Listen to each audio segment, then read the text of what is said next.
Welcome everyone to On the Real Side. Uh, Today, I'm Bob Mover. I'm Bob Mover every day. Today, we have a very illustrious guest, one of the most wonderful piano players I know, and one of the first piano players I really got to know, the great Dolph Castellano. Hey, Dolph. Hey, Bob, how you doing, man? Very happy to have you here. And, Dolph and I go back to one of the first jazz concerts I ever saw in person. I had heard a couple before. It wasn't my very first, but it was the first time I heard Ira Sullivan as well. Right. And that was back in around Christmas time. I think it was December of 1965. Mm-hmm. I had been playing the saxophone about 2 or 3 months at that point. Right. And was brought to this concert at the Coconut Grove Playhouse. It was called Coconut Grove Coffee House, I think it was called. And the DJ, Alan Rock, who had a jazz show down there, Jazz on the Rocks, which Alan brought me down. I'd become friends with Alan, and he brought me down to meet Ira and the Cats. And Dolph was on piano. And Dolph and I have talked about this too. It had such a profound effect on me that I still remember what tunes they played the first set. I remember Ira opened up with Star Eyes on tenor, and then they played a tune Dolph had brought to the band called Sweet Georgia Bright, and they played Walking in a Winter Wonderland with Ira on the Herman mute. And Jimmy Glover was on bass. Right. And a drummer named Buddy Delco. Right, Buddy Delco. I remember Buddy had these little tiny granny glasses that were like bright red, and he looked like the coolest cat you'd ever see. And I don't know what happened to him. Oh, he passed away. He did, I guess so. Well, I didn't know if he passed away young or middle-aged or... I think he was kind of middle-aged, yeah. Middle-aged. And Jimmy Glover, as it turns out, was one of the first people who showed me why it was good to know chord changes. Yeah, that's great. I know. You were telling me about that. It's interesting. Yeah. Yeah. Turns out he was Barry Harris's first teacher too, which I thought was funny. No kidding. Jimmy Glover told us what a 251 was. And Dolph also is, I guess you never stopped being a twin. Yeah. And he had a wonderful brother, also a fantastic piano player, named Tony Castellano. And both Tony and Dolph recorded with Ira on different records.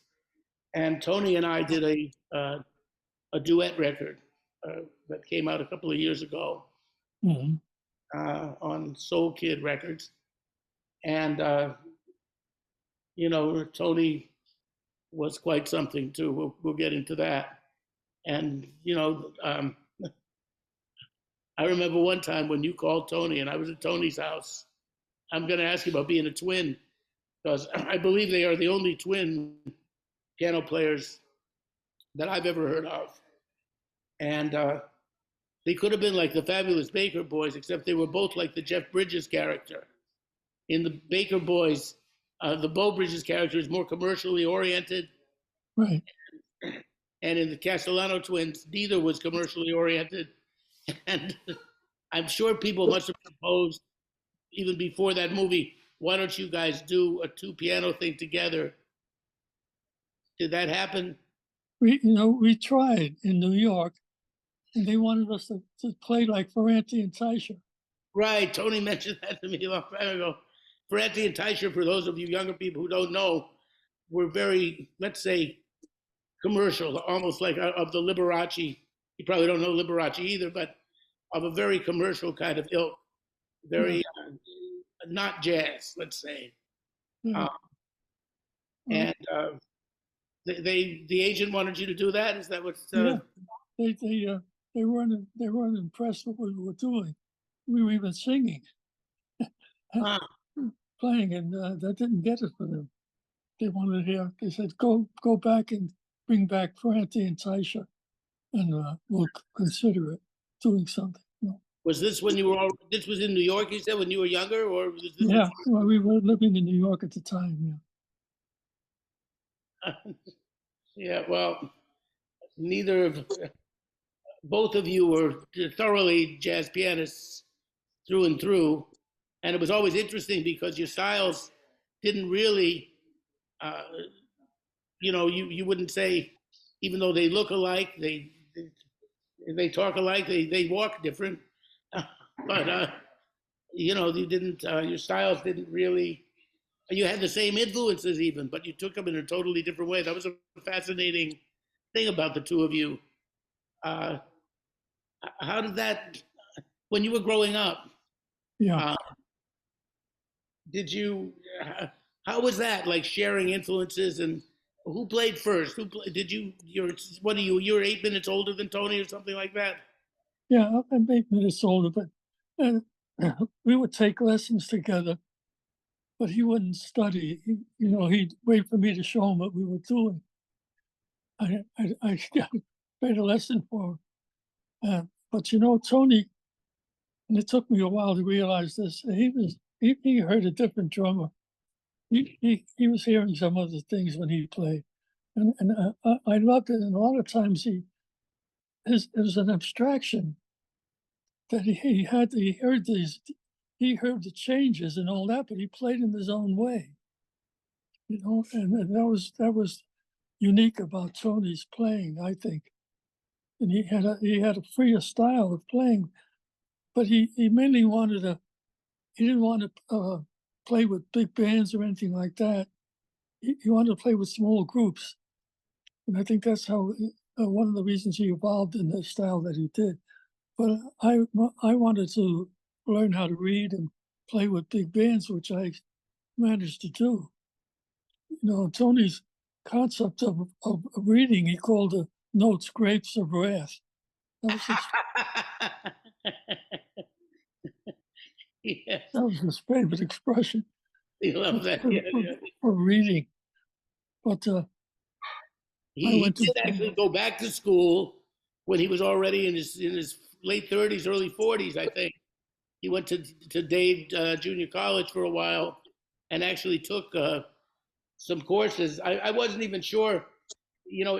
Tony was sort of like what Jerry Mulligan said about Chet Baker, that he said Chet knows everything about changes except their names. right. Well, And no, Tony knew the names of the changes, but I'm saying his approach or his way of playing had an abstraction to it that I couldn't understand. But it was beautiful because it was his own thing. Recently I was talking to a bass player, and he was talking about how he and this other musician were listening to Ira's version of Jitterbug Waltz with Tony's on it. right, that's a beautiful record. And they said they couldn't get over Tony's solo. So I looked it up and I listened to it. I said, yeah, that's Tony. His solo was so unique. I've never heard anybody play like that. No, I never did either. I mean, he was, definitely the way he used chromatics and the way he used his octaves in such a unique, original way. He had certain things, and it was like sometimes he sounded like almost like this piano Richard Twardzik, though they didn't really play alike, but they both reminded me of how Bud Powell would sound in A Dream. Yeah, that's true. That's right. Tony and I did two piano things at Moe's Cafe Jazz Club in Miami, and and we were opposite each other on these two electric pianos. And whatever tune we were playing, I would take a chorus or so, and I look at Tony, and he's just staring at me, and he's waiting for me to get free. Because by the time I ended up, that's how he started. Yeah, that's where he started. Well, I've always heard more, you know, like there was a lot of influences. Like I heard Horace Silver and Sonny Clark. You know, your influences were a little easier to spot. You know, I could say, well, Dolph has got this influence. I could hear, you know, Bud and Horace and various people in you. Where Tony, it was kind of, you couldn't pinpoint it. You knew they were there. Yeah, that's somewhere. right. That's right. Exactly. I'd hear Hank Jones, and you had here, you know, you played, and you always sounded like yourself as well, but it was a different. Yeah, I know. And these two piano things, you can get them on YouTube. We're both playing, and you can hear the difference in our playing. You know. You can hear that on YouTube, and you look up Castellano twins or Mo Jazz is the heading. But we did two pianos together. We did a couple of times. Yeah, and they. So you know, and even I noticed that about both of your senses of humor as well, because you're two of the funniest people I ever met. And literally, I've sat with you individually and collectively, and with Ira too sometimes, and laughed to the point where I actually hurt. I had to leave because it was starting to hurt. And I noticed that your humor was, though you shared many of the same characteristics, one thing that I was noticing that I thought was interesting, that your humor has a lot of broadness to it, and sometimes it's just irreverent. That type of humor, which is very funny too, and other times it has a premise. Tony's humor was usually a premise with a more philosophical bent to it, some kind of idea. I mean, it was heading to some kind of place of a point that he wanted to make about some kind of spiritual subject, or. Yeah, that's right. That's right. You know, I loved. He had his own way of expressing himself. He told me he was in an argument with somebody one time, and he told the guy, he says, "You know, you sound like you're trying to defend your right to be wrong." Come up with things like that. Like the song, everybody has the right to be wrong at least once. Oh, is that a tune too? Yeah. That's Sinatra saying that. Everybody has the right to be wrong at least once. Yeah, that's cool. That's cool. Let me see if I can quiet the dog. That I can't. We're just going to have to live with this. But you, on one of your shows, you were talking about Paramahansa Yogananda. Oh, yes. So, Paramahansa Yogananda, we were saying. Yeah, we were very influenced by that book, you know, at the time. And Tony would actually go to an ashram in Virginia. And he was given a Sanskrit name, Prashanta. So that's right. And I took that name and I wrote a tune on it. Prashanta, right? Yeah. And as a tribute to Tony, you know, and I believe the meaning is an all-knowing person, or something like that. Is what kind of person? All-knowing. All-knowing. Yeah. Well, Tony had this very interesting combination between being all-knowing and naive. Yeah. I know what you mean. You know, he did have that. He would go and he turned me onto Yogananda also at a very, you know, I moved in with Tony when I was around 16. Mm-hmm. I lived with him and Bonnie and little Tony, and Gina was just being born and all that. So I spent a lot of time, you know, with Tony at that point. And, you know, he was just getting into Yogananda then. They hadn't yet gone to the retreat and everything, which they did later. And, you know, so I had a picture of Yogananda that I carried in my saxophone case for years. And I read the autobiography of Yogi very young. And I saw a lot of parallels in my own life later on, which was interesting as well. but how these kind of karma associated Right. associations in everybody's life, it broadened my view of the world. And one day I was walking down the street in New York, and I had the book under my arm, and I was rereading it. I was about in my early 20s, and Walter Davis Jr. stopped me. We were talking, and he saw, "What are you carrying?" I said, "I get Autobiography of Yogi." He said, "Oh, Bird turned me onto that book." No kidding. So Yeah, that figures. yeah, he said that Bird had hipped him to it. And people would look at the picture of Yogananda with the long hair in my case and say, "Is that your girlfriend?" Like, well, sort of. you Yeah, might sort of. you Yeah. might say that. You might say that. And but the funny thing with Tony was he would be very ascetic when he was in the ashram. Maybe he would still go out for a cigarette. He never kicked that. But he would not be doing any drinking or any drugging or anything like that. Right. A big contrast between the two of you was also that you've been rather straight-laced. You've been basically involved in Catholicism. You've had, one wife, at least that as long as I've known you, and you had a lot of children and family oriented. And Tony was restless. I just had this feeling in general. It was in his playing too. That's right. He had this restlessness, and that would lead to startling contrasts in his behaviors. Yeah, that's right. That's right. Like he'd go from the ashram to swinging on the chandelier as soon as he got back to Miami. Yeah, I know. I know. And that was always something he was grappling with. Yeah. But what did he like to say? Laugh. I thought I'd never start. Yeah. I know. he remember he used to play in this old age home. He told me when he was in Virginia, one of the things he did was he would play in an old age home. This is typical Tony humor. He says an old man showed up. It was the old age home, and there was a guy very frail. Remember, dressed all in white, looking like Colonel Sanders, but older. And they'd say, "Could you play?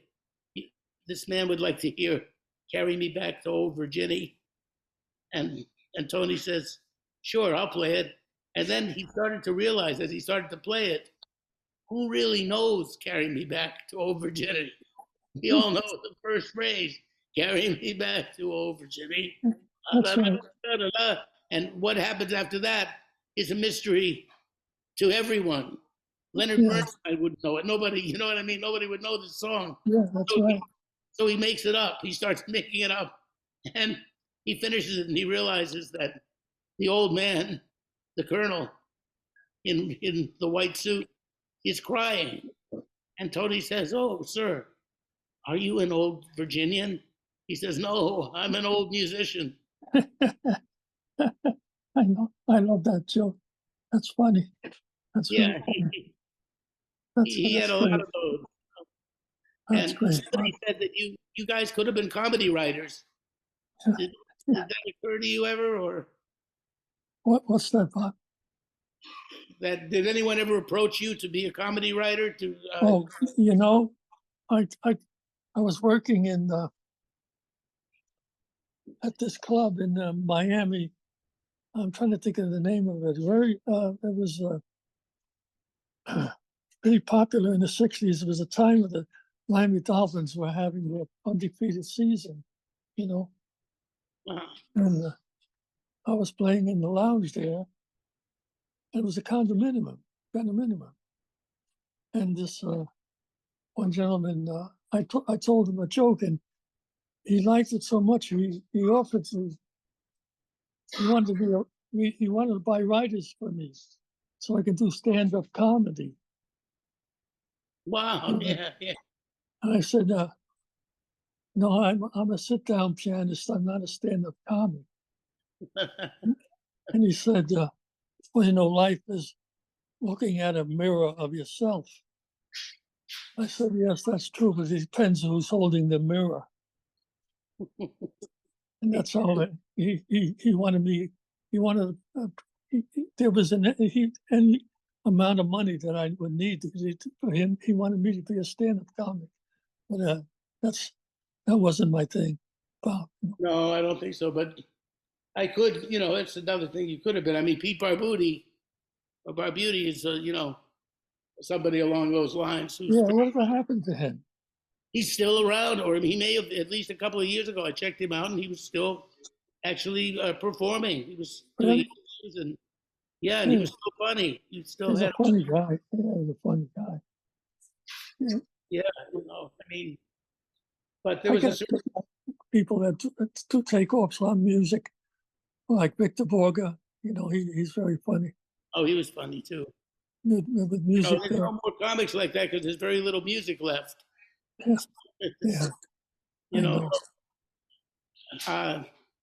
So I did see a funny take on a rapper the other day. That was kind of amusing. But so going back to your family, were you the one who I guess you had a piano at home? Oh, I always had a piano. Did your dad play at all, or? Yeah, he played, just by ear, and he would pick out tunes, and he find a harmony for them. He didn't know what it was, but he had a good ear, and he really loved the piano, and he wanted Tony and I to learn how to play. So he started us out early. He would bring home records. And at this time, we were 6 or 7 years old. And he would bring back, Benny Goodman records at that time. And who was the piano player again? I forgot. Teddy Wilson. Yeah, Teddy Wilson. He played great. He played great. I love the way he played. He played Teddy Wilson. Then he played Art Tatum, and that scared me. It scared the heck out of me. Because Everybody scares everybody. I could never imagine anybody playing the piano that much. Which later I learned that he learned off of piano rolls. He didn't know piano rolls were made by two piano players. I didn't know that either. yeah, two piano players. So he must have been influenced some way to get that sound. Like he sounded like 100 piano players. But anyway, that was an influence in music. And I realized with Tatum, he's either going to inspire you or retire you, And I didn't think that I could get in his ballpark, that I wanted to be on the team somewhere on the team anyway. To, get to play. It just inspired me to play. Yeah. I realize that. But to this day, he inspires me. I still listen to him, and I get the same feelings that I had when I was a kid. He inspires me that much. Yeah, he still does. I remember one time I went to visit my uncle. Had a place in the Hamptons. He was a jazz fan, a jazz lover, and he had just gotten this 12 LP set that came out on Pablo of the Tatum, Verve, and Clef records, all compiled together. Mm-hmm. So we spent a whole weekend drinking martinis and listening to Tatum. And I came back at Sweet Basil and played my regular weekend gig with Kenny Barron and Ben Riley and it was Ron McClure or Buster Williams. And I came in and I played the most technical gig I'd ever played in my life. I couldn't shut up. I was all over the saxophone, man. I mean, I had listened to literally 48 hours of Art Tatum in a row. It was like taking a drug trip. I came in and all I could do, I was trying to play two saxophones at once. It was. I know he has that effect. He has that effect on you. Bird said he wished he could play like Tatum's right hand. Yeah, well, Sonny Rollins had this theory. I was talking to Sonny, had this concept that when Jimmy Lyons died, the alto player who played with Cecil Taylor, we'd kind of both known Jimmy. And, you know, Sonny said that, well, Jimmy had given him the idea. He never could really relate to Cecil Taylor till he heard it through Jimmy Lyons. So he would hear like sort of a bird filter playing with Cecil, and that made sense to him and helped him understand it. And then Sonny thought, Rollins said that, he said, in a way, saxophone players are translators of pianists. Yeah. Like Bird, Coleman Hawkins, and Don Byas, Right. all three branches of Tatum. You know, and then he said he got Bud and Monk on top of that. And that, you know, I had my generation. I was playing with Albert Daly and Kenny, and Tony Castellano, Jackie Byard, and you. So, you know, I was kind of translating what you were doing, you know, like what the pianist. I hear you. So I thought that was a very interesting idea. Yeah. You know, when they say when Bird came to New York, first thing he did was he looked up where Art Tatum was playing, and he got a job at the club where Tatum was playing. He was a dishwasher. Yeah. And I think the Uptown House, James Monroe's Uptown House, I think it was, or some restaurant. And he didn't do it because he liked washing dishes, that's for sure. But you know, so Tatum, his influence was so profound, you know, so you know, so many people influenced by him. Did you ever hear him live? Probably. No, I could have, but I never thought of him as a human being. Same thing with Bird. I never thought of them as people. I just thought of them as records. You know, it's weird. I didn't have the opportunities. I could have heard them. I didn't take advantage of it. So, you know. And even Bud, you didn't hear. And yeah, no, I heard Bud. I went to New York to hear Bud in Birdland. I called him in Birdland. Yeah, so you did hear Bud. Oh yeah, you know the interesting fact that when I was when my first band I worked with was Art Moony, and I was only about 15 years old. I was still in high school, and you know, I never had any experience with big bands. Even the music, I never saw music in that form. And when they would play, I couldn't find the time, Bobby. I couldn't find it. It was too structured for me, you know. Everybody was putting it in the same place, but I was in between. I don't know where I was. And it was all new to me, playing with. I never saw manuscript paper before. So this was all new. Did have you play when you were learning as a kid?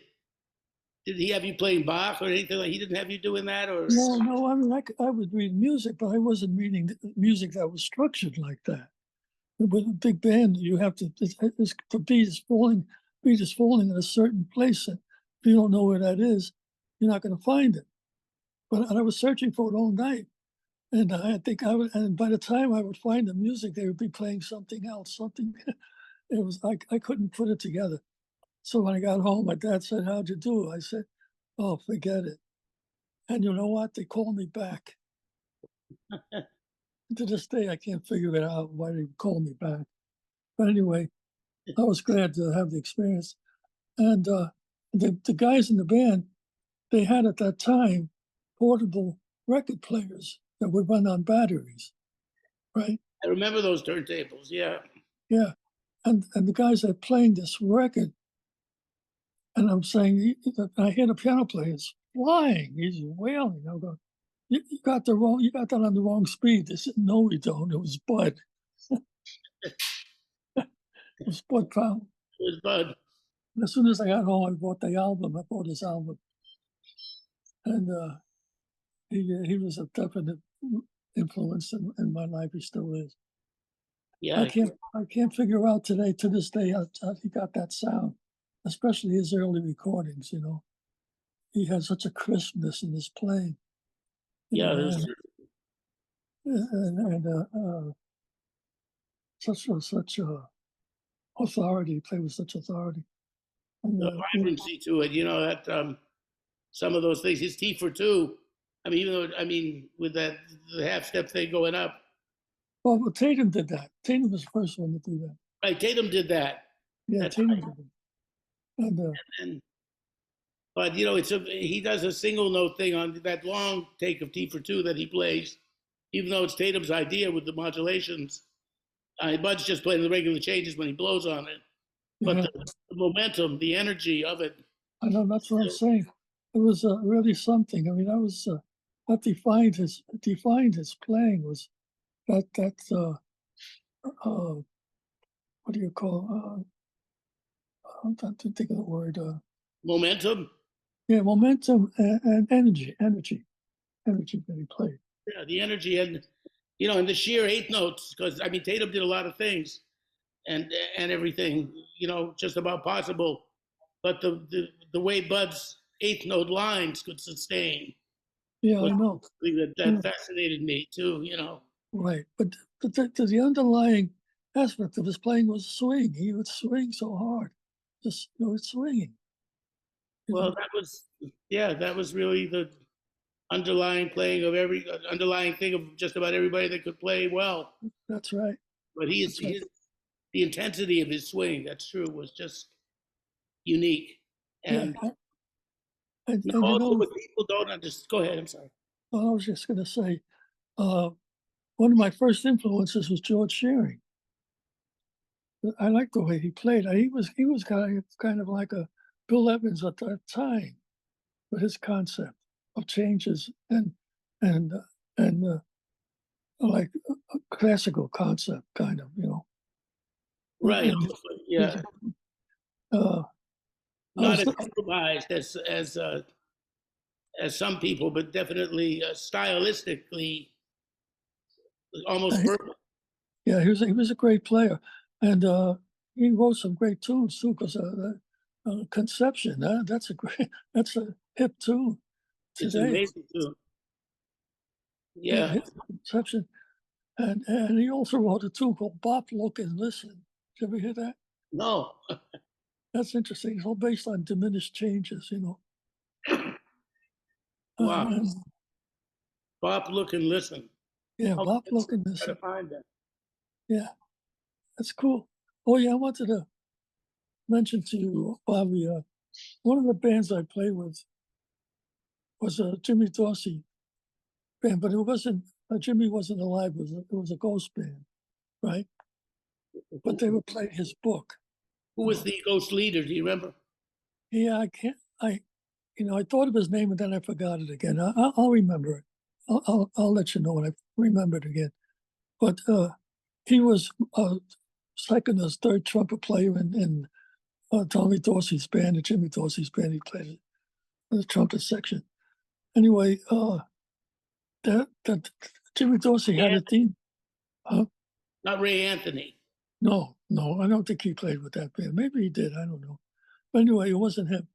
But Jimmy Dorsey had a theme song at the end of his performance, and it was called "Contrast." Did you ever hear that? I did. I can't recall it, but I remember. Well, it's very interesting. It's a beautiful alto solo. The changes are hip. I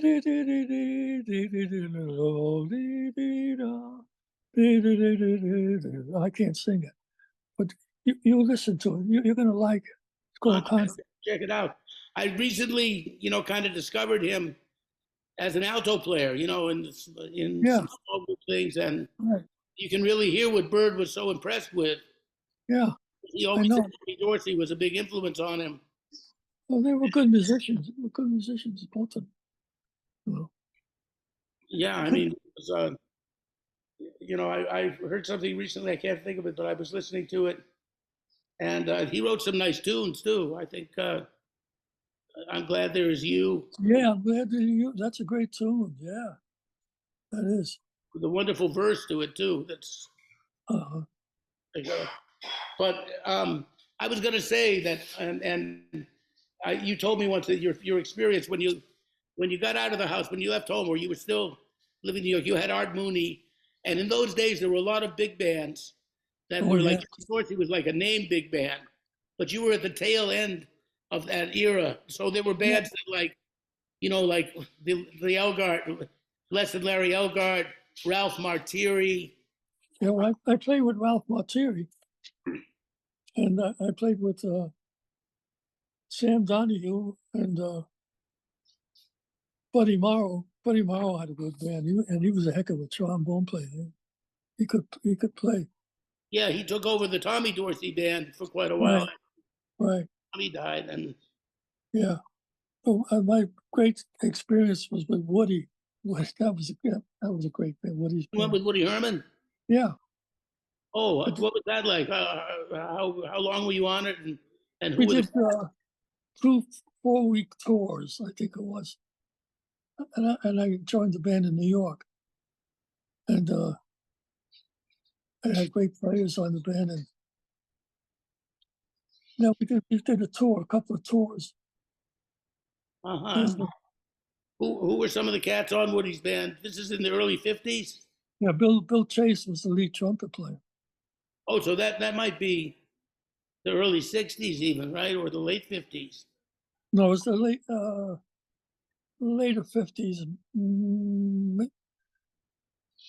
Yeah, I think it was the later 50s. Yeah. Might be the one they called the Thundering Herd. I don't know. But I don't know before. was Sal Nistico there yet? I'm not sure, Bob, because I don't remember all the guys. Could have been. Was Jake Hanna the drummer, or No, I can't think of his name. He joined the band. When I was leaving, he was joining the band. I'm trying to think of the drummer's name. I can't think of it. But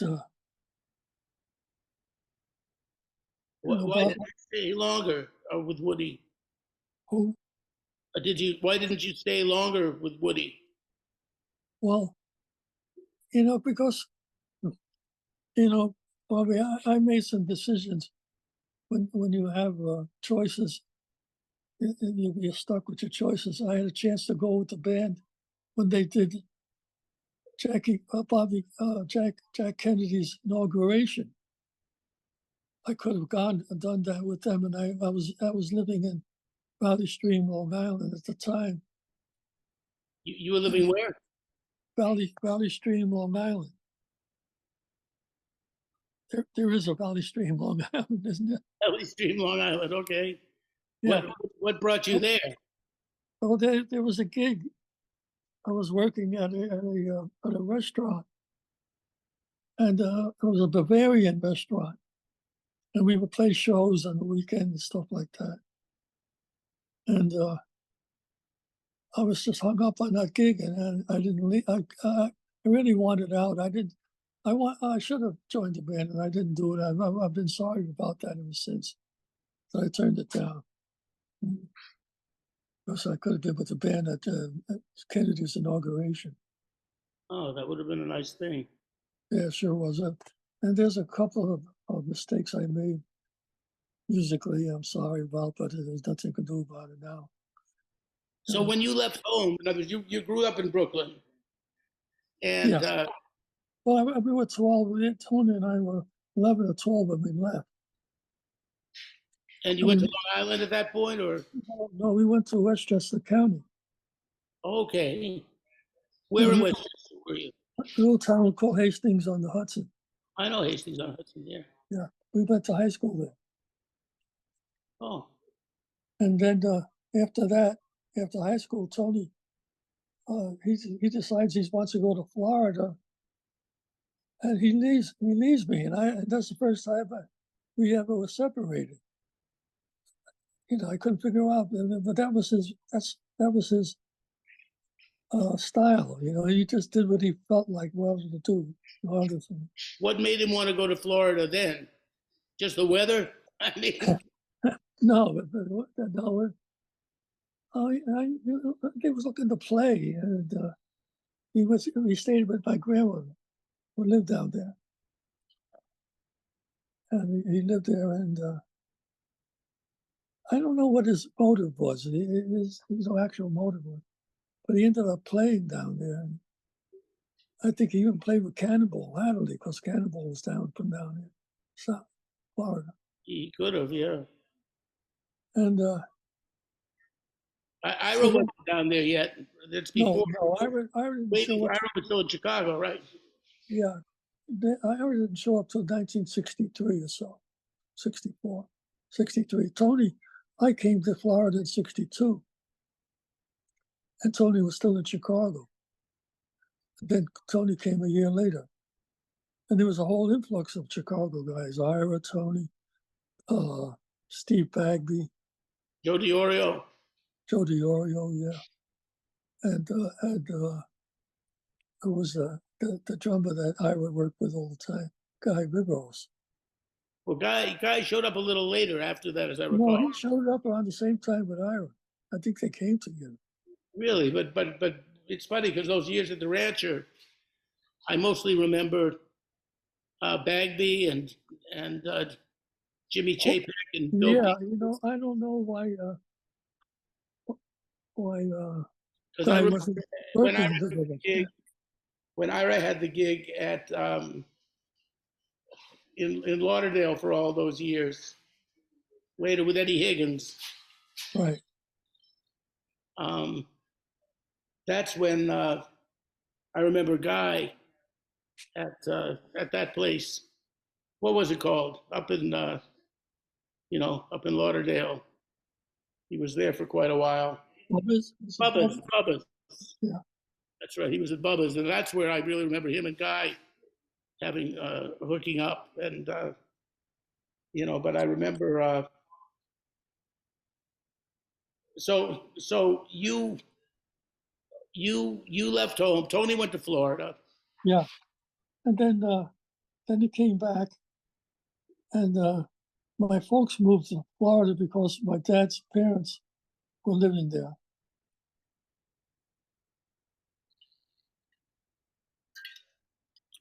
And so we were on our own. So we moved to New York.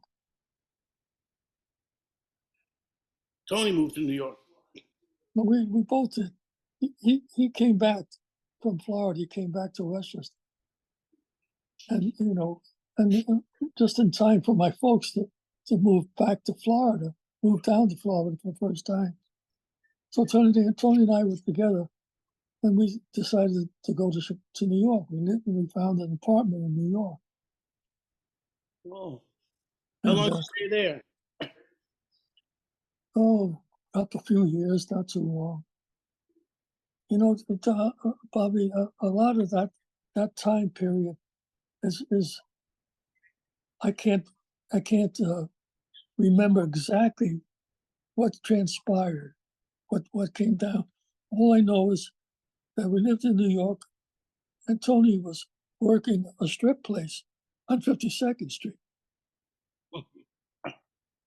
And he had to work 3 hours straight, no breaks.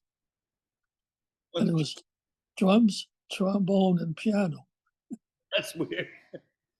And we would switch off on that gig, and people, and nobody knew the difference, And that's a funny story. When he finally found this gig, we were scuffling because we weren't working, and we'd be nibbling on potato chips. That was our dinner, And so Tony finally started working. I felt really so relieved. I think the gig only paid $30 for the night, but it was something, right? And I guess I couldn't wait for him to come back so we could get a regular meal. $30 wasn't bad in those days. No. So when he comes back, I say, "How'd it go, Tony?" He says, "Great." He says, look what I bought. He bought a ring with the money that he got. He bought a ring off the guy that was hustling out the barker outside the club. The barker turned green the next day. And I'm going, I wanted to kill him because That's Tony. That's the way he was, man. He did what he wanted to do, whatever. He bought the ring, and the ring was no good anyway, right? No, it wasn't any good. He bought it off of Barker. You know, those guys outside. In the street, yeah. People into the club, you know. That's funny. Yeah, that was funny. And then we're in a club one time, and he's with this friend from Chicago who drove a camper that had a motorcycle in the back. And he said, Dolph. Motorcycle in the where? Oh, I said he had a friend with him, Tony, from Chicago. And the friend drove a camper. And his camper had a motorcycle in the back.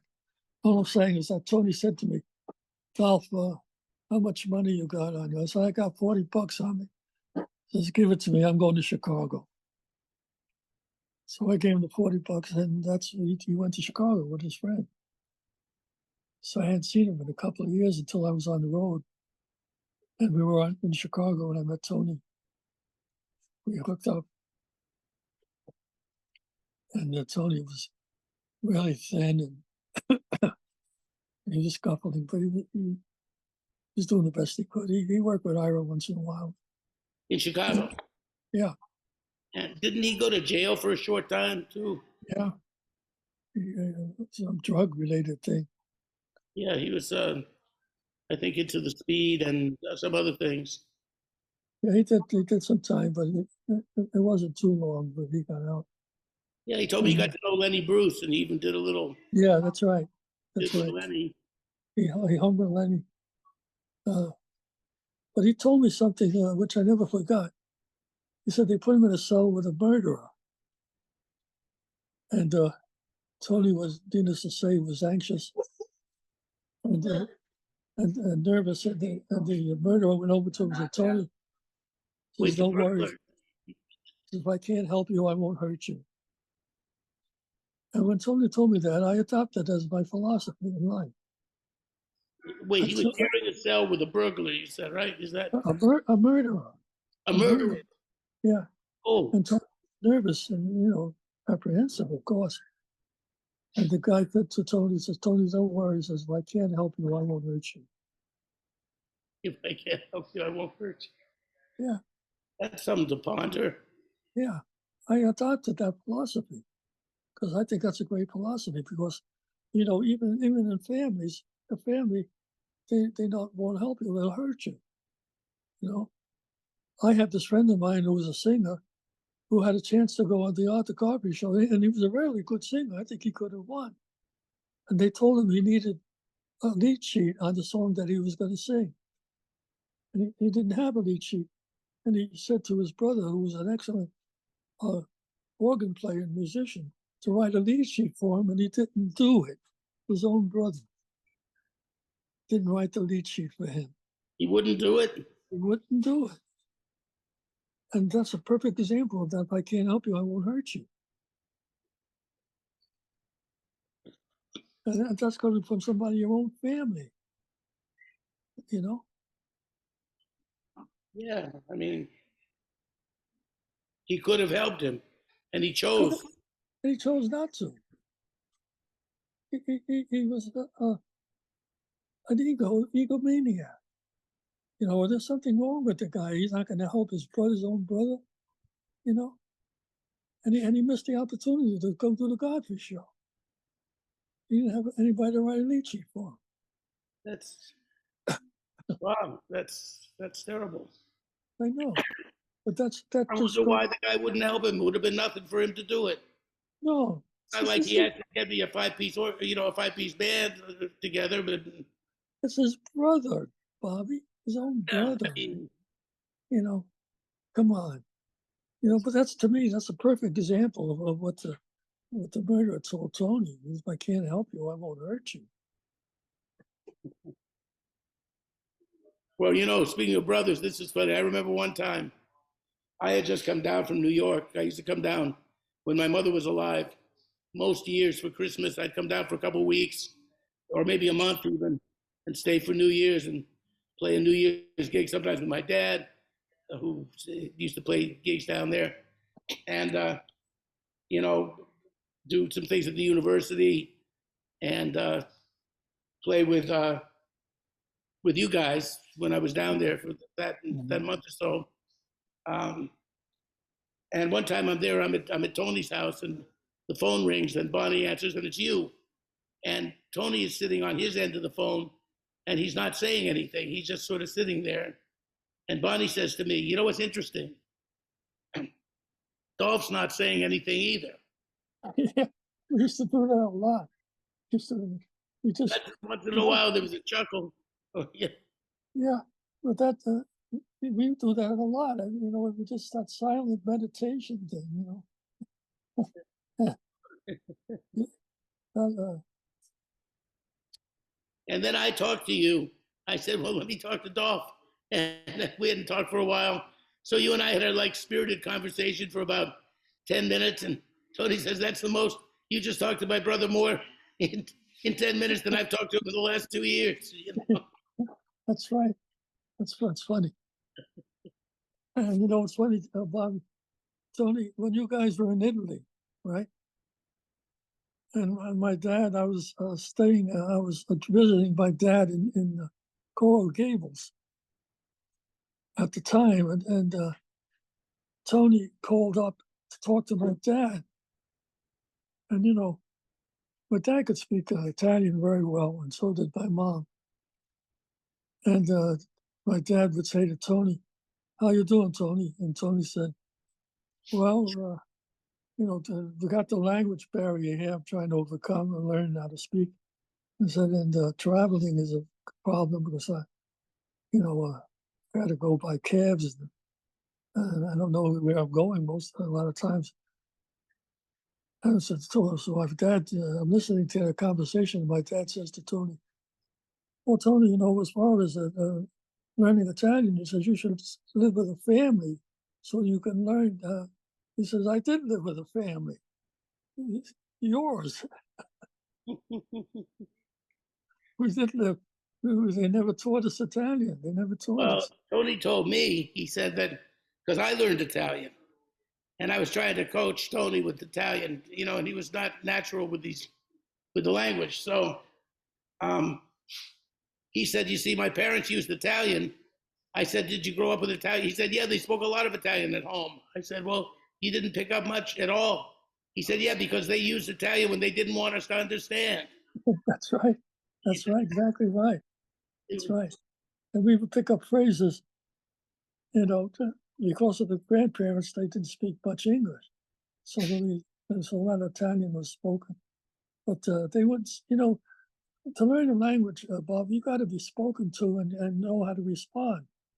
You got to respond to it, like, you know, that's how you learn. But Yeah, well, you just stick yourself there. And, you know, I always had a little notebook and I'd take phrases. And if I heard a phrase a lot, I'd write it down phonetically, even if I didn't spell it a lot. But, you know, tutto bene. That must mean something. And I'd ask somebody, what's that?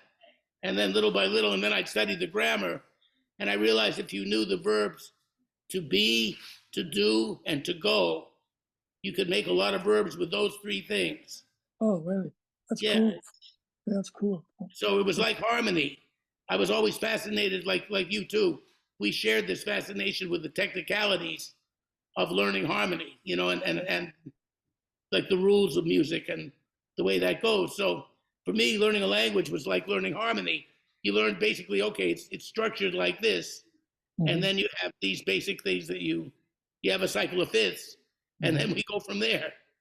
And Dolph, you're going to tell me something. Oh, I just this little joke that I made up and a quip, you know, and I told it to Ira, and he got a kick out of it. And I call it the wait a minute, the inconsistent blues singer. See, and it goes like this: every day, every other day, I get the blues. Anyway, that was it. Anyway, he got a kick out of it, and And I'm playing with at the Dismos Jazz I was telling you about. And there were some people there I was talking to that had just come from Chicago. Because Ira, they said they saw Ira in Chicago. And he told them this joke about the inconsistent blues player. He used it in his act. There, your material traveled. I got a kick out of that anyway. The inconsistent blues singer. Yeah, Ira was another one. The sense of humor traveled far, and he liked to joke with a premise. He liked certain premises, you know, that would often prove a point of some kind. He let's talk a little bit about Ira. Okay. And so you came to Florida about a year before Ira was in Florida. Yeah. And you know, as I told people earlier, the very first band I heard with Ira was you were on piano and Jimmy Glover was on bass and Buddy Delco was the drummer. And at the Coconut Grove Coffee House, I think it was called, in 1965, probably around Christmas time, maybe right after Christmas. But because I know because he played Walking in a Winter Wonderland with the Harman mute, almost in a kind of like Bye Bye Blackbird Miles style. Right. So I just would like to just know, you know, you've had a long relationship with Ira, and where did it begin, and some interesting things about it, and you made that the funny record with. part about it was I was playing a gig in New York, and in a loft, we had this loft available for guys come and play any time of the day. And they said, "Hey, Ira Sullivan's coming into town from Chicago," and I think it was the invitation with Bird asked him to come to New York anyway. So we were waiting, and Ira shows up, and we played Joy Spring, Clifford Brown's Joy Spring, and then he left. We just, I don't even remember if we introduced each other. And that's the first time I saw him. And he went to, you know, and I didn't see him till I came to Florida. You remember whose loft it was, or? Well, a bass player and a drummer, but they're guys, New York guys.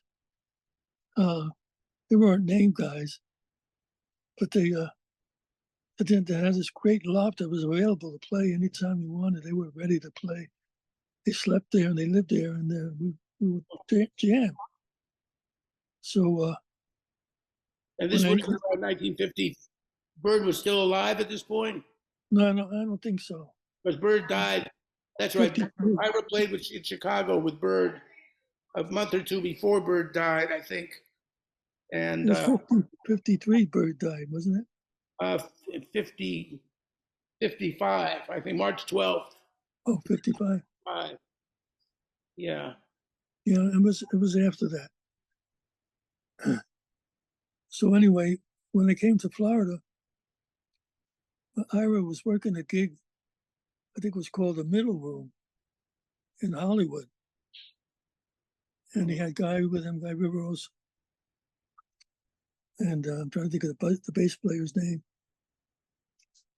But anyway, so we would go there after our gigs and sit in. So I sat in with Ira. I know it's interesting, Bob. Even though I was playing the tune, Ira and Guy were on another planet. I don't mean that. I mean, I felt like I wasn't in time with them. They were in a jazz idiom. I wasn't in the jazz idiom yet because I hadn't been playing jazz as much as these guys had. So I felt like I was accompanying them. You know what I mean? And but anyway, Chicago. Yeah. Chicago on you. But they were in Chicago. I mean, I wasn't ready for it, but I played. I kept up, but I felt like I was accompanying them. You know. Anyway, so then they invited me. They wanted me to be the pianist, and then you know, everything worked out fine. We just played gigs and we ended up in at the Rancher. That was several years. That was a few years ahead of that, I think, because I don't think Ira got to the Rancher until maybe 66 or 67. I think Well, that's right. Well, we were doing concerts and playing different clubs and stuff at the time. Before that, in fact, that's where I think the owner of the Rancher's name was Jack Siegel. Jack Siegel. I knew him well because he tried to keep me out because I was underage and the musicians would sneak me in. I'd have to wait till he went outside for his. Well, he was an interesting guy because we did a concert at a hotel on Miami Beach, jazz concert, and Jack Siegel happened to be there, and he saw all the people there that were having such a good time. So that's why he invited us to play in his place. And I don't think he knew anything about jazz. No. But he would come in and listen to us and smoke a cigar. Can you get more in the picture, Dolph? Because I don't see you. You're like, I see the fan. There you are. So he was impressed that Ira played all the instruments. Yeah, he was impressed. And I guess the music grew on him after a while, but I don't think he knew much about jazz. He just went by the fact that there were people that would come in. And, that first concert that we did, I think he thought he was going to get that crowd every night. Anyway, it worked out. How many years did that gig go? It was quite a while. Yeah, it was quite a while, but I lasted maybe a year or so. We did the album from that, the Horizons album, because Atlantic Records signed up you and Jose and Bill Fry. Willie Fry. That's right. And Yeah. Len Norman. Len Norman, yeah. Trombone player. E flat tuba G was one of the tunes. Yeah, that's right. And Nineveh. You recorded that in Florida, right? You recorded that. Which one? You recorded that at Criteria, right? In Miami? Yeah, Criteria, 1967. What was that record date like? Well, it was interesting because we didn't play any tunes that we had been playing every night, 6 nights a week. We did play all different tunes. That's the way Ira wanted it. We played tunes like Everything Happens to Me, and Bill Fry didn't even know the changes. He didn't know the tune. I had to write it out for him. Huh. But it was all a lot of original things, and it was all, and the Beatles were popular, so we did Norwegian Wood. Yeah, Norwegian Wood, yeah. And I played an electric harpsichord on that. There was an Israeli tune you played too called Ada. Yeah, Ada, right. I think it was from Israeli folk song. I think it was from a movie. I think so. Yeah. Yeah, pretty song.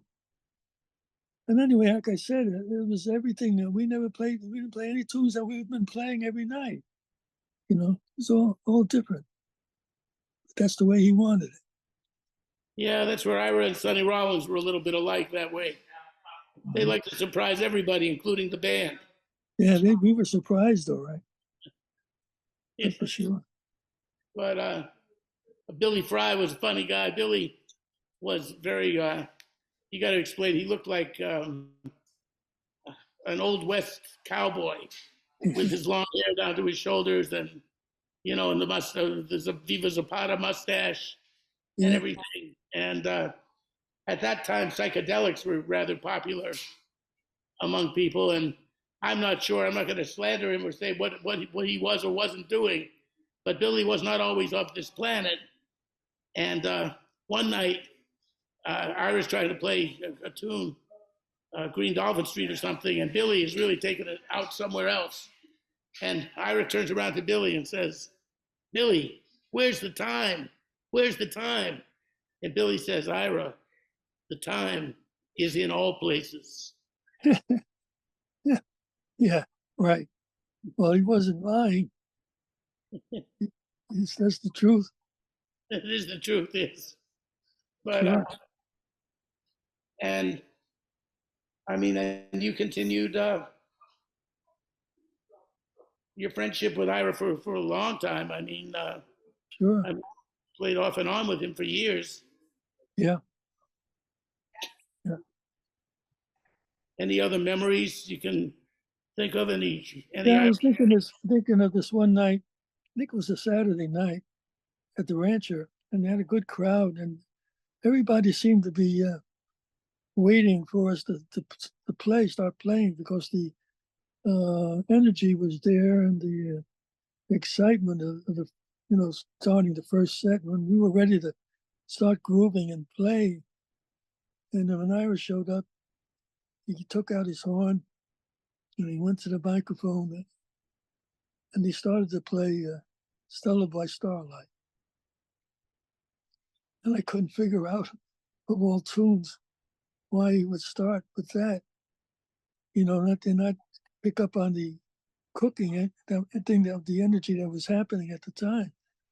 Just to start cooking, start playing. But that's the way he felt. Felt like playing a ballad. And he just didn't just play ballad the first chorus and then take it elsewhere. No, we just played the ballad. I don't know. I just couldn't figure out why he would pick that particular tune, but that's the way he felt. Felt like playing something slow.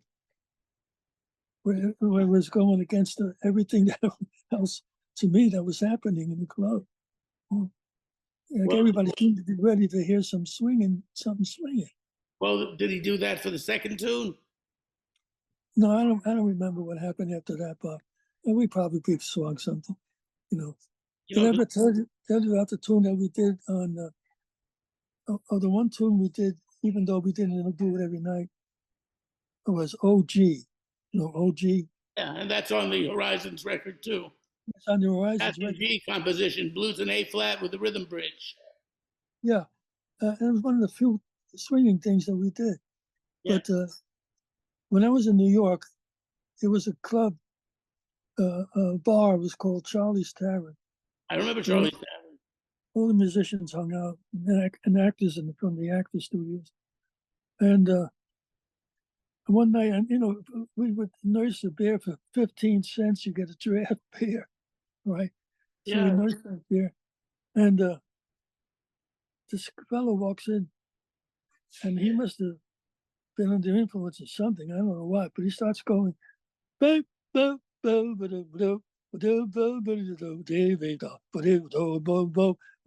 starts singing, and he kept it up for 15 minutes, singing the same tune. So when I got home, I transcribed it. Really? And I think he called it OG. That's what we called it. And from Matthew G, that was his name. Matthew G was a trombone player. Well, I worked with Matthew G in New York. Uh-huh. I was in his band in the early 70s. Uh-huh. I played some gigs with Matthew G, and that was our theme song. We played it to be great. Yeah, but I showed it to Tyra, and then we used it on the date. Yeah. But I never forget that, because this guy came in, he started singing the song that he wrote, and he kept singing it for 15 minutes to sing. So I remembered it. How can you forget? Matthew. Yeah. So I went home. When I got home, I transcribed it. Yeah, I actually I played with G. He had Duke Jordan on piano, and it was a nice band. I don't remember who the other cats were, but it was very good. And we played that tune, and he was a decent trombone player. Yeah, right. He was and a nice guy. Got pretty wrecked a lot of the time, but he was fun to be with. And well, I remember you're tolerating me when I would sit in with Ira. That I was like 16, 15 when I first started to try to sit in. Ira would let me come up the very last set at the Rancher or something, and I would step all over myself. And yeah, it's okay. You come a long way, Bobby. I remember as a kid, but you've come a long way. You know, I wanted to relate this one story with Ira. There was a record that Freddie Hubbard recorded. It was called Down Under. I don't know if you're familiar with it. Oh, I love this story. Go ahead. This is great. Yeah, it's a minor blues, you know, and Yeah. it's a shuffle beat. Dee da da dee da da da dee da dee da dee da da. Anyway, I showed it to Ira. He liked it, so we're playing it one night, and next thing I know, $100 bills are coming up on the bandstand, but not just for the band, for everybody in the band. $100 bills, and they're being paid to the waitresses and the waiters, and it came from this gentleman that liked this tune. He may not have ever, know what jazz was all about, but he particularly liked this tune. Maybe the feel that we got or something, but he related with it, and he was an owner of a racetrack, so we had a lot of money. And so every night we'd play, and when he show up, we played Down Under. We're right into Down Under, and the $100 bills, we popping up all over the place. Everybody. Yeah. So eventually he stopped coming in, and we couldn't figure it out. What happened? As it turns out, Alan Rock was doing the remote from there, and he heard about. Well, could you stand into the light? He heard about this guy, how much he liked the Freddie Hubbard thing. So he gave the guy the album. And that's why we never saw him anymore. The Freddie Hubbard record, right? He gave it to Gave him the record. Oh, the road to hell is paved with great intentions. Really? Yeah. I'll never forget. That was funny. That is a funny story. Yeah, the other funny story I remember that was funny with you. It doesn't involve Ira, but is the Hitman at the TikTok Lounge, where they had a very strict dress code of you tell this, I think, better than I. Tony told it to me. You may remember it when I started. You can finish it, but you were playing solo piano. That was like a cocktail hour thing, and you would make little comments. There was a microphone by the piano, and you'd make little comments. Welcome everybody. Blah blah blah. That name. That was you tell a joke. You do something. Whatever it was, the mic was there, and you had to wear long pants. You couldn't wear. And you had to have a jacket or some kind of attire. Was some attire code for Miami. And there was one guy at the bar with a Hawaiian shirt and Bermuda shorts. And you made some comment like, "And we got at the bar a very famous, world famous hitman." And you said that facetiously. And Tony says the guy really was a hitman. So he's trying to signal to you, like, don't. Bobby, I don't know that. I don't remember that. That sounds like something happened to Tony, but it could have happened. Yeah. But it's funny because at one time Tony and I were working to the point where I work an afternoon gig, and I would go to a different gig after the afternoon gig. So I worked 2 gigs that night. And Tony had the same thing happening. He worked a different job in the afternoon and a different job at night. So we were covering 4 gigs at one time. And there was some guy from out of town that was going to all these places. He thought there was one piano player in town. Yeah, right. That was funny, to see one from the other. It was the same piano player replacing when, So, playing with Ira, Bobby was such. I always keep thinking about how talented this guy was, that he could master those instruments, and sax and trumpet are not easy instruments. I mean, no instrument is really easy, but physically, you have to have the endurance to, and he did. He had the energy to play those instruments and play them so good, so well. And then he added flute.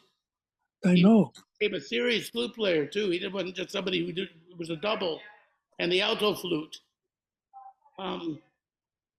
Yeah, as long as it had a mouthpiece, he could play it. Yeah, I think, and I'll tell you, even if it didn't, he could play it. There was when I came back from living in Brazil for 7 months, my Brazilian friends had given me some percussion instruments to take back. Mm-hmm. And one of the things they gave me was a cuica, which mm-hmm. is sort of a small drum, and it has a twig in the thing, and you rub a wet rag on it. Right. Right. I know that sound. Yeah. And I was trying to get something going on it, and I couldn't get my wrist loose enough. It was like not quite happening. Ira says, "Oh man, is that a cuica?" Because I had it. I stopped in Florida on my way back from Rio, and I said, "Oh yeah, I've got to." He says, "Oh man, I always wanted to try one of these."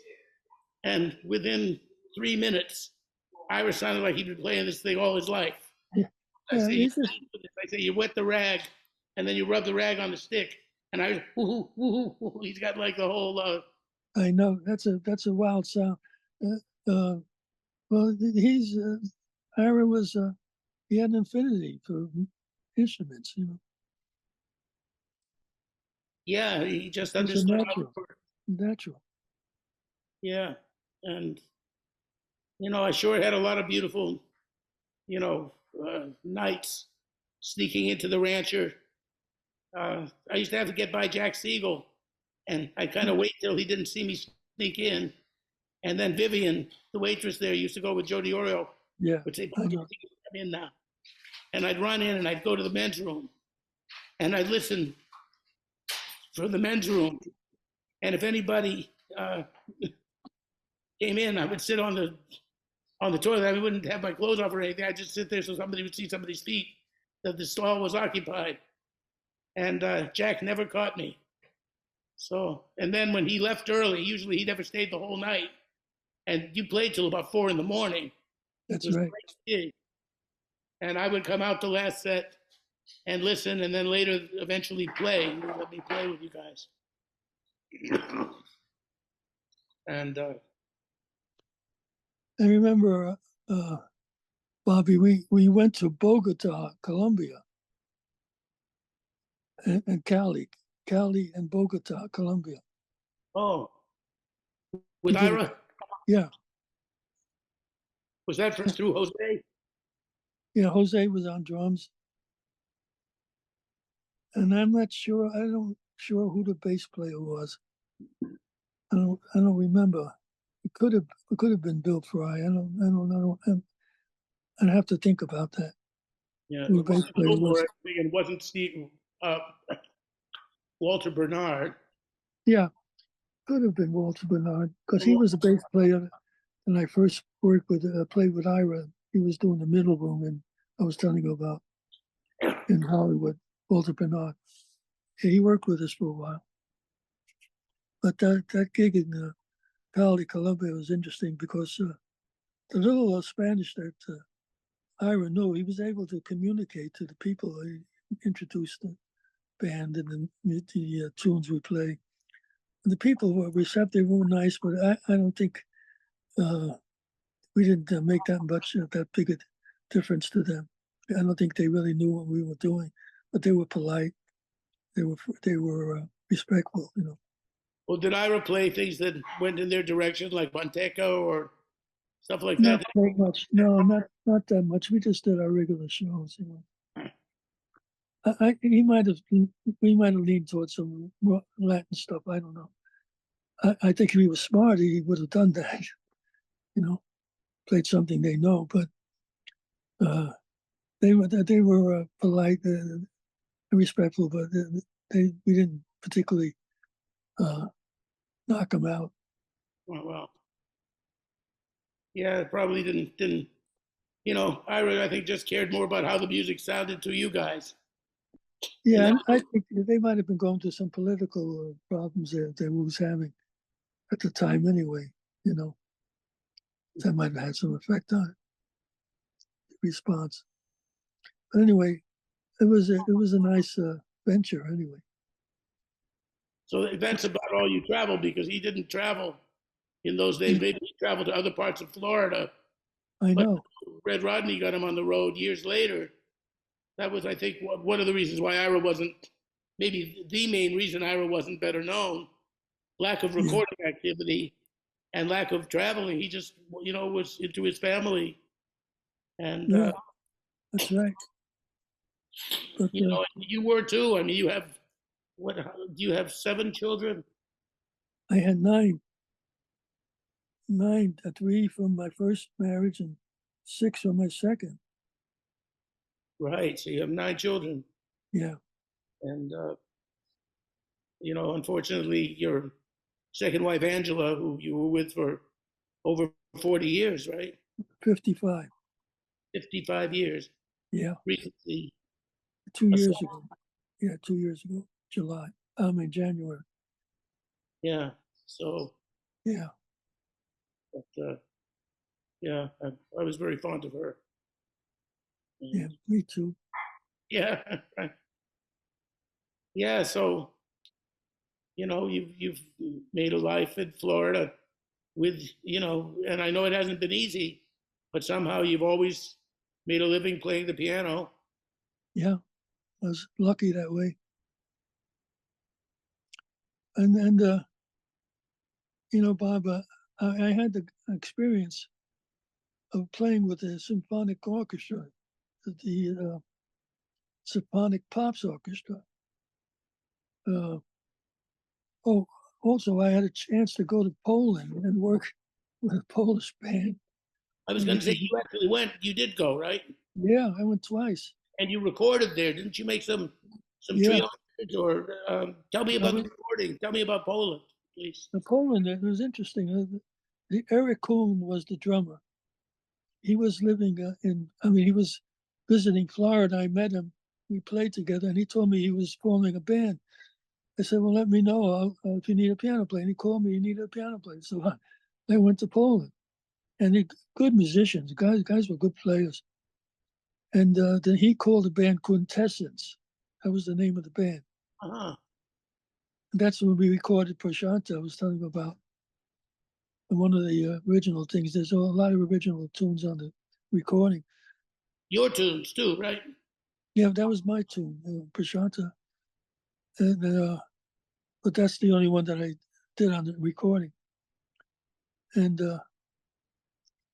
so we would travel. There was 5 of us, a tenor, trumpet, and 3 rhythm.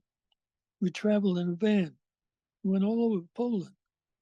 And it was great, and we did this one concert in this huge auditorium. And it's interesting because the next day or so, we recorded all the tunes that we did at the concert. And Eric told me that they were going to, because I left after we did the recording, he was going to let me know how it came out. And then he called me when I got back to Florida, and he said that they messed up in the recording session where this novice that was supposed to take care of the recordings was supposed to do something to the tape, and he did something, and he wiped out all the things that we did, the recording. Oh, man. He wiped everything out. I won't say anything about Polish jokes. Yeah. And the manager told Eric, and he apologized, so much. He says, but they had a recording of what we did at the concert. Great, and it came out really good. So he gave us the recording that they did at the concert, which was the same tunes that we did. And it came out. And it came out real good. And it was released. Yeah, it was released. And what's the name of the record? So if people want to get it, they can. What's the whole name? And the band is called Quintessence, or? Yeah, Quintessence is the name of the band. Yeah, Eric Kuhn. It's I think his name is spelled ERICK, then KULN. Kuhn. Eric Kuhn. drummer. So are you planning to go, will you go back? Do you think there'll be any future gigs with that? You know, by the way, Bob, they played that. They play. You can get it on YouTube. They have it on YouTube. You can hear those takes, Oh, yeah, I'll check it out. and they have a. But I guess you're not, are you, you're in pretty good health or, how old are you now? Are you what, 86? I'll be 89 in July. Wow. Yeah. You're still playing gigs? Yeah, I'm still doing gigs. Yeah, just did one last week with a singer that I worked with the last time I was here. And the rhythm section, we were cooking. It was a nice gig. Well, that's great. And I'm still playing. I do a lot of work on my computer. I write lead sheets and arrangements and stuff. Oh, do you get to hear him played? Well, I did when I was on the west side with with Tony Jr. because he was working with a big band. Oh, okay. I wrote charts for him, and they would play him. He's up in Yeah, Sarasota. Where? St. Petersburg. St. Petersburg. That's where. Yeah. Yeah. So that's great. He's still active. He's still happening, and Yeah, I'm hanging in there, Bob. I'm take it a day at a time, and always glad to see the next day. yes, I have the same feeling. Yeah. I just thank God every day of still being here and the Yeah, miracle of life. I wanted to ask you, on one of your shows, you were talking about Paramahansa Yogananda. Was it he that said the musicians they're special because they praise this, Sing the praises they sing the praises of the Creator? of the Creator. Yes, that's what. That's a lovely saying. Yeah, that's what Charlie Mariano. I was mentioning that to him that I've been reading that, and Charlie told me that his teacher had been very spiritual, but had unfortunately also been a pretty bad drunk. Yeah. So we have the same Indian musicians sometimes scuffle with the same demons that all Western musicians seem to have the same temptations and the same. Funny story you told about Tony hanging with what's his name, and Tony had to talk to him, asked him why are they, if they're hypocrites because they're. Oh, Sonny Stitt, yes. Yeah, that's funny what Sonny said. Yeah, God understands. That's what. Yeah, understands. Yeah. Yeah. We got to tell the story a little bit. Sonny and Tony are hanging out, and they're after the gig. They've been partying for 2 weeks because a lot of the time when musicians came from New York or wherever, they was told to get one of the Castellano twins on piano. Like when Dizzy would come down, you were often with Dizzy. I think a couple of times when Dizzy came down, didn't you do that gig? I did a 60th birthday, I think. I played. Yeah, down as a single. And there was that place called the Airliner. Yeah. So, and who else did you work with there? You worked with a few people, sometimes with Ira, and well, I worked with a lot of people across of Alice Day's show, or she had a show. Was Blues Bop and Beyond. She had a radio show. Day. Yeah. It was a wonderful singer that we knew in Miami who lived in Japan. She recently passed, didn't she? Yeah, she passed recently. Well, a couple of years anyway. But anyway, she was kind of a Nancy Wilson style singer. Yeah, but she was more of a blues style singer, Yeah, she had her own way. She had her own style, but she was great. But her show, she would bring in. I played with Dave Pike, the vibrist. Vibus, yeah. He was great player. And Lou Donaldson, he would bring in Lou Donaldson in. I've got some tapes of those shows. They're pretty good, you know. So Wow. she was, Well, Tony and I recorded a record of hers called "A Song for All Seasons" oh with yeah, Tony and me, Pete Minger, and Don Mosley, I think, was the bass player, and hmm I can't remember who the drummer might have been. Duffy, I'm not sure. But it's a nice record that she did.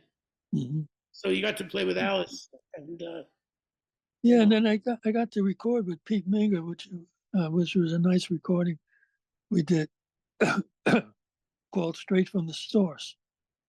oh man, Pete Minger was a brilliant, brilliant trumpet player.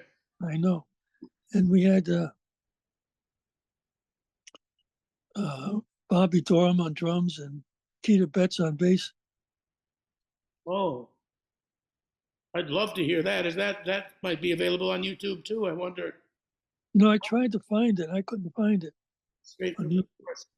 Well, I'm in touch with Pete's widow right. on Facebook sometimes, and remember we had a nice band with Pete Minger. One time when I was down there visiting my mother, we had a whole season at the Coconut Grove Playhouse. It was Duffy Jackson put together this band with Pete and you and me and Pepito Hernandez and himself on drums. And playing with Pete every night was a real inspirational I know. experience. And Duffy and Chubby had worked this club in Miami. I'm trying to think of the name of it. A Swiss Chalet, I think it was called. Oh, And we did an album called The Lucky Seven. And you hold on a second, and I want to get the album out and tell you Pete wasn't on this album, but he was featured at some nights. He was featured. Nat Adderley's on it, oh, and wait, hold on a second, Bob. It was Duffy Jackson on bass, Nat Adderley on trumpet, Arnett Cobb was on tenor, oh, wow. Frank Rosalino was on trombone, and Vinny Tano, who was from Miami. Vinny was a great lead player, Yeah, especially. he could play jazz too. Uh-huh. And Duffy. So the album was called Lucky Seven And this was under Duffy's name? under Chubby Jackson. Under Chubby, was Chubby on bass? Yeah, Chubby was on bass. And I think it's out of print now. I've got other copies. I can send you a copy of it. Oh, It's out of print. and I don't. it's an album or a CD? It's a CD. Yeah. Oh, And it was recorded with Duffy's little recorder that came out. It sounds like you're at a studio. It was recorded so well. gee, I wish And, he had something from the nights that we had in Coconut Grove. There was really some good music there too. mm-hmm. But Arnett Cobb, interesting player. We'd be talking and he'd say, I don't play anything I don't hear. and then we were on the bandstand and we're playing this slow blues, and Nat is playing this real bluesy chorus, and Arnett looks at me and says, "Makes you feel so unnecessary." he says, makes you feel so unnecessary. Yeah, yeah. That was a good gig. We had a lot of fun that gig. How long did that last? A few weeks. I think somebody took off with the money, and business wise, these guys weren't that great businessmen. Yeah. But it had a run, And Terry Gibbs, they featured him, but got a chance to play with him. And they had Phil's group who came in too, played by themselves, opposite us. Right, with Bill Goodwin and Steve Gilmore and Yeah, one of Al Galper or Mike Malillo or one of I don't know who the other guys were. I don't remember. It's been a while. so this is if people want to hear you, I'm trying to think how they would find your discography. I guess they would have to listen to this show. Well, I did a recording with Turk Morrow's brother, is the drummer. Ronnie Turso. Yeah. It's called The Art of Swinging. And they play that a lot on the YouTube. And you're on this too. Yeah. And who else is in that band? Ron Miller was the bass player. It was just a trio. Oh, I'd love to hear that. And that's under Ronnie Turso's name, Turso. Yeah, the title is The Art of Swinging. The Art of Swinging. Yeah. Ronnie Turso's name, yeah. And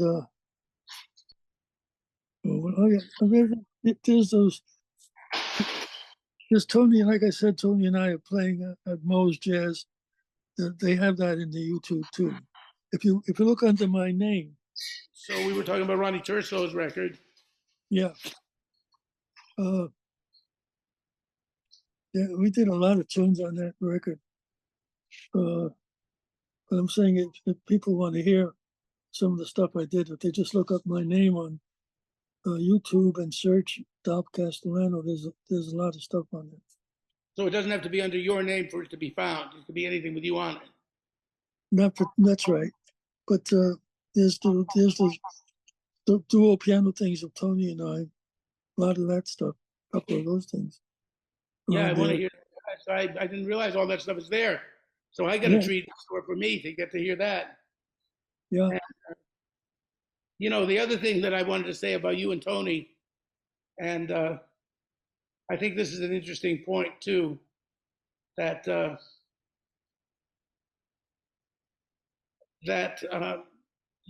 Frischberg and I were talking one time, and Dave said that there are people that get into music to play an instrument.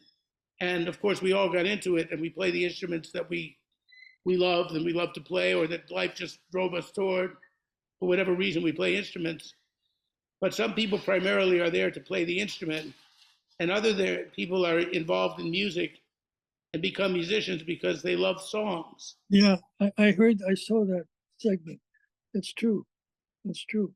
So, you were someone who inspired me along with Tony and Ira. You guys were all, Joe too, Diorio, were tunesmiths. There was always a new tune, some kind of standard, I hadn't known about. They say that Falling in Love is Wonderful, or I Can Dream, Can't I? Tunes that weren't exactly your 20 generic tunes that are played all over the world, but nothing wrong with those tunes either. No. But finding an obscure gem that you could play on, Tony would teach me that way. We would play a song, and a song I'd never heard before, and we'd just play on it. He would just play the melody a few times. I'd learn the melody, and then we'd play on it. I didn't know what the changes were or anything. I had already started to learn changes, but he never wrote me a lead sheet or anything like that. It was all done with ear. And then Tony said, well, I'm going out to Lorenzo's to get some stuff for dinner. And he'd go to the Italian store and get us whatever he needed to do. He said, while I'm gone, he said, sit down at the piano, see if you can figure it out. And, and I would end up playing the tune on the piano that way. And then come back, we'd play it again. I'd be on the horn, having played it on the piano. And I'd learn a tune, one or two tunes a day like that. And living with Tony for like the better part of, 6 or 7 months or through the year, there was one place I stayed a lot. You know, I'd find myself knowing a lot of songs, just learning them like that. You know, just so. You know, it's interesting, Bobby, because Tony would always amaze me because I know he knew a lot of tunes, but he knew tunes that I didn't know. You know, I don't know because I know. You I know, mean, he knew tunes like "Song of India." You know. yeah, no, I mean, not just that. I'm talking. He managed to pick out to just pick out tunes I didn't know. I didn't know they existed. You know, it's interesting because I'm just learning the Duke Ellington tune that was it's a waltz. It's written by Billy Strayhorn, Lotus Blossom. Yeah, that's a great tune. Yeah. Yeah, it's a great tune. But Tony, like I said, he surprised me because I think I would know a lot of tunes, and he always knew a tune or two that I didn't know. Yeah, and he got a lot from the movies too. Oh yeah, we both did. Yeah. Because when we were kids, we come back from watching a musical, we pick out the tunes on the piano. We pick out the melodies. Yeah, I did that as a little boy too. Nobody told me to do it, but I would just come home and and I would remember as much as if it was a good tune, I'd remember a lot of it and just pick it out in the key of C. Usually, I played everything in the key of C as a little boy. Yeah, right. And then yeah, I did that. Later on, what I did was I had my little cassette player, and I would hook it up, not with any cords or wires, but just if like when the movie Invitation was on, every time every time that motif came on, or if it was in the background of a scene, or I recorded that song through the whole movie. And Celebrate Starlight came from that movie, The Uninvited. Right. So when that theme would come in, I'd try to turn on my tape recorder and get a few seconds of it. And that's funny. That's cool. Anyway, I think we've covered quite a lot today. Yeah, Bob. And it's been a great talking with you, Dolph. Same here, man. I really enjoyed it. This is new for me, Bob. Podcasts, Yeah, I just started doing them this year. I never even really had watched many of them. And then somebody said, you really should do one with all the people you know and that kind of thing. So I said, well, let me see. And it's become something I really love doing because, the things I didn't know about you, and even knowing you for half a century or longer than that, you find things you didn't really know.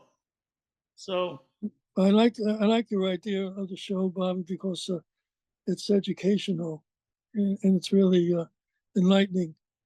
You get to, people's views and your view of music and life in general and things you've experienced. You got a great show there. Thank you. Well, it's greater now that you're on. Thanks, Bob. I appreciate it. Appreciate bringing me on. Really, really do. And I hope to be talking further with you. I'm glad to know there's so much of you available because, I didn't know that there were that many things you could be heard on. So it's wonderful to know that. Yeah, well, the media, technology is amazing, man. I've got this weird concept that eventually I don't think there'll be any more schools. You just have to look up YouTube and you'll find anything you want to find. Yeah, well, there's positive and negative things about that. There's I think having too much information out there too. There's so many things you can find. I know people that watch these YouTube tutorials all the time, but they don't know which ones are the better ones to watch, and there's a lot of contradictory information in there too. Yeah, well, that may be the the greatest thing I've heard, like I keep thinking about because I just seem to be able to dwell on it, is the idea that the Earth, scientifically, the Earth is 500 billion years old. And for some reason, that makes me takes me back to think about all the possibilities, you know, of Darwin's theory of evolution. Uh, was there were a lot of skeptics that didn't think things can what do you call it? They evolve. Things can evolve in just a few million years or whatever. Well, 500 billion years, anything can evolve, you know? And that's just this planet. No, It's just this planet, yeah. the universe, is infinite. That's why people contemplate infinity. I was trying to watch this thing on the internet explaining infinity, and I got about, two giant steps ahead, and then I had to stop, and it was too much for my simple brain to Well, even. of course. You know, I just hope. I have a background in science. My 2 degrees are in science, and I can tell you from Neil deGrasse Tyson, maybe you've heard of him, a very known astronomer and physicist. He said the most common ingredients in the universe are carbon, and I believe it was nitrogen, and Right. we are carbon based. We are carbon based life forms. So if it's the most common thing in the universe, there's probably billions of worlds out there with at least life forms. And on our planet alone, there are what they call out of place artifacts, which, for instance, you'll find a bowl in a 1,000,000-year-old bed of chalk. Many things have been found. Well, while we're on the subject of time and how old things are, I'll leave us with one more Tony Castellano anecdote. Tony died. He passed in 1999. That's right. Toward the end of the year. Now, the reason I'm saying that is that, of course, 2000 was the millennium. And it was such a huge celebration. They had 2 millenniums even in the next year as well, because there was a dispute over which year was the real millennium or something like that. Anyway, the first millennium, one thing notable about it was that every musician on planet Earth, just about, was working. So New Year's Eve, for years, there hadn't been that many gigs on New Year's Eve because the DJs took over. But this year, any musician with an instrument, if you had an accordion and a monkey, you were working on New Year's Eve for the millennium. So Tony called me from Florida, and I say, so, you got a gig for the millennium? He says, no, man, I don't have anything. Now, actually, in reality, which is weird, he did get a gig right before the millennium, which was actually quite a good paying gig, but I'm going ahead of myself. So back to the story, is I say, are you working on the millennium? I was not at the time working on the millennium either. And this is we're about 6 weeks before the millennium. I said, I don't have a gig that night either. I too got a gig that night. But I said, gee, Tony, I think that we may be the only 2 musicians on Earth right now without a gig on the millennium. Tony says, well, Bobby, the way I look at it, you've seen one millennium, you've seen them all. Yeah, that's right. That's what he said. That's what he said. And then he also said, do me a favor, if you see the movie Titanic, don't tell me the ending. Yeah, right. That was a good one, too. Don't tell me the ending. And anyway, Tony got this gig, and it was supposed to be $1,500 or something like that, or $2,000 just for him. And he didn't live till New Year's, so he didn't make that gig. And I didn't get to go to the memorial, but somebody said that Ira at the memorial had said, that Tony had told him he had this gig for this much money right before, and Tony had not been working very much at all. He'd been really scuffling in Florida. And he had this gig that paid great. And Tony said, this is what killed him. He couldn't Yeah. take the good, his heart couldn't take, Yeah, that's probably right. That's probably right, Bob. you know. But anyway, you've seen one millennium. You've seen them all. Yeah, that's Tony. That was Tony.